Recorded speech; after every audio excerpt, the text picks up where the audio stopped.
Let's talk about the Ashenden tales of W. Somerset Maugham. I hope I'm pronouncing that name somewhat accurately. Somerset Maugham was a extremely well-known English writer from about 1910 to 1950. I think that's safe to say. He's probably best known for the period in between World War One and World War Two, and he wrote a bunch of stuff. But like other writers whose work ages, they eventually become known for just one thing. In his case, it's the novel Of Human Bondage, which came out in 1915 and was considered very sort of realistic and modern and shocking for its sort of psychological portrayal of the characters. But he also wrote some stories that were some of the first uh, secret agent fiction that was written by a predominantly literary writer. That is, he wasn't like sort of writing like thrillers. He was trying to put across stories that happened to involve spies and secret agents. And they're collectively called the Ashenden tales, after the name of the secret agent in question, Ashenden. And Ashenden is based on W. Somerset Maugham, who was a secret agent for the British during World War One and after, for a number of years. I think well, I can't confirm this, but I think these stories actually he had to wait on publishing them for a while until he got permission from the Secret Service to do so, since they were rather closely based on his own experience and some of the actual work that he did. He was in Switzerland during World War One, and Mom kept did like coordination work for the British espionage services, which were operating in enemy countries like presumably Austria and Germany, since he's in Switzerland. And he also sort of kept an eye on the anti-colonial Indian movement in Switzerland. There was like movements of students who wanted India to be independent from Great Britain, no longer part of the British Empire, and some of them were contemplating violence, and Mom was keeping an eye on them for the Secret Service. So we have an unusual degree of realism for these sorts of tales, although quite a number of people with more or less direct experience of Foreign Service or Secret Service were are aspiring writers, and a number of them created some very good work. Mom, I think it was more or less the first in the English-speaking world. I can't think of anybody prior to him. Before World War One, espionage was much less organized. Is the general impression you get from the history of spying? It was much more ad hoc, ramshackle.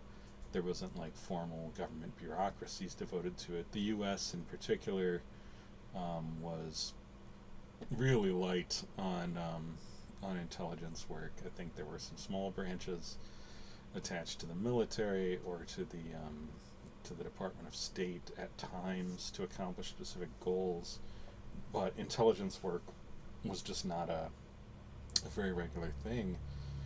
Indeed, in the 20s, which is when the Ashenden stories were published for the first time, the the U.S. actually shut down its code breaking section on the grounds that it was, dishonorable. Right. So U.S. secret agent and spy fiction really had to wait for World War II, and especially the Cold War, to sort of become well known and accepted parts of sort of the country's pop culture. Though there may have been some. I say that there was some stuff in the 30s that sort of was like secret agent this or that, but it was pretty preliminary. Britain, however, had a little more longer tradition of this. The Secret Service has been around a little longer, even if it was, fairly small and not very well funded or well organized. But they did have just directly a longer tradition of intelligence work, especially in matters surrounding the empire, and they had a tradition of sort of officers, soldiers doing stuff in secret, sort of like scouts, the great game officers who would investigate dodgy areas in disguise. It just wasn't very organized. It was, again, it was very ad hoc. It was often done without any direct centralization. I'm thinking here of kind of the Kipling wrote a book that touches on some of this, especially in India, Kim, where there's these scouts and spying around on the border between India and Central Asia, keeping an eye on the Russian aspirations for access to the Indian Ocean. It was that kind of thing.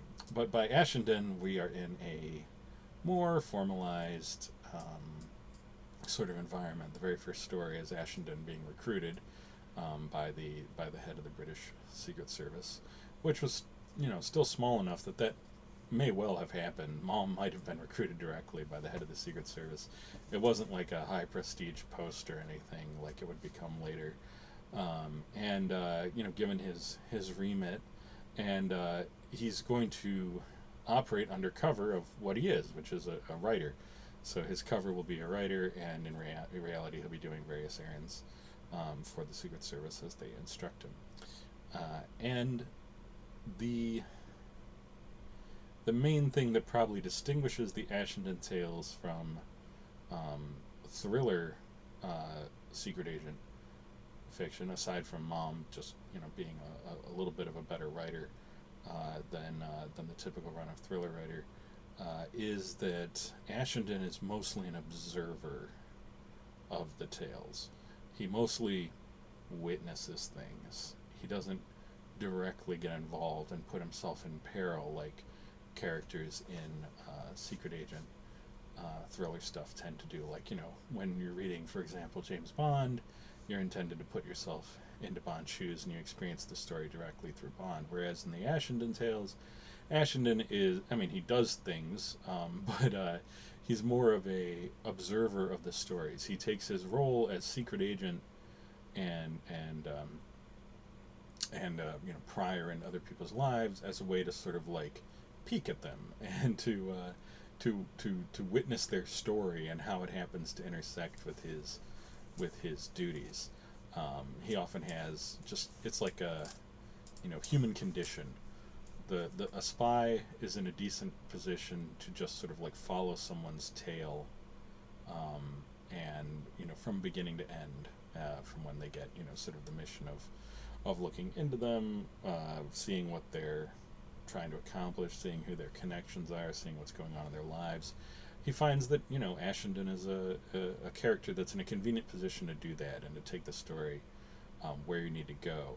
Just as detective stories have the detective investigator as a very convenient storytelling device for contacting just about any person in the book's environment.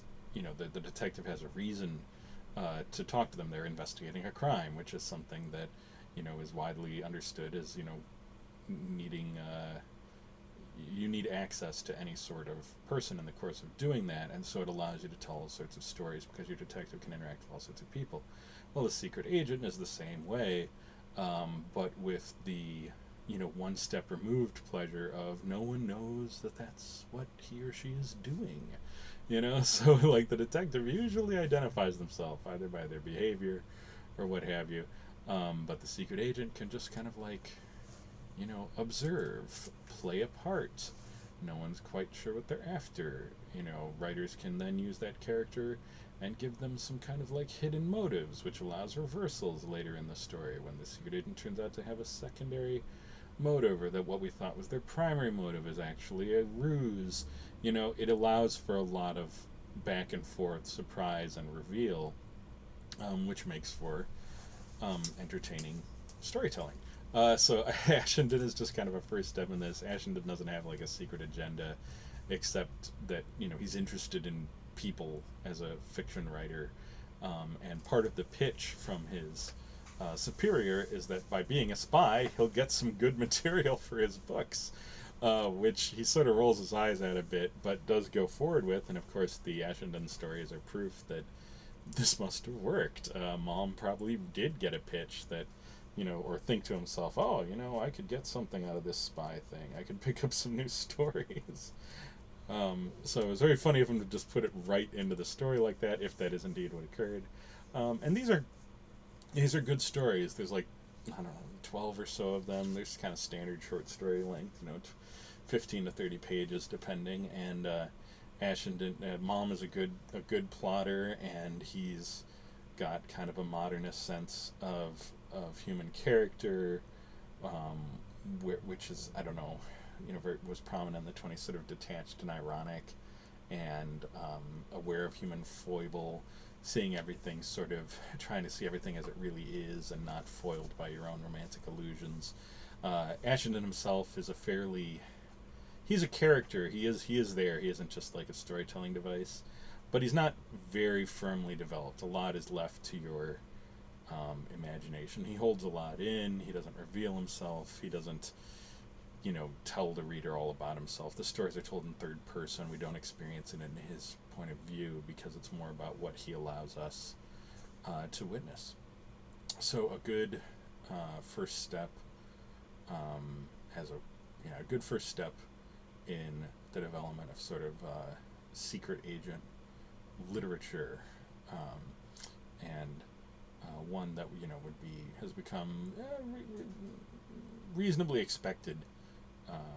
People expect there to be these kinds of literary intelligence stories out there by somebody, and Ashenden was one of the first. So give it a read. Enjoy the 20s era details and the stuff in Switzerland. For those who like sort of setting and scene, are very deftly brushed in, and I don't. This could be there, but I don't recall any deeply upsetting anachronisms or unusual, outdated tropes, that you sometimes find in older work, and that can be. It's not distressing to readers. It just kind of disrupts the fictional illusion a bit. It's something you kind of have to get used to. I don't recall there being much of that in the Ashenden stories, if any. The the stories don't feel burdened by convention. All right, enjoy.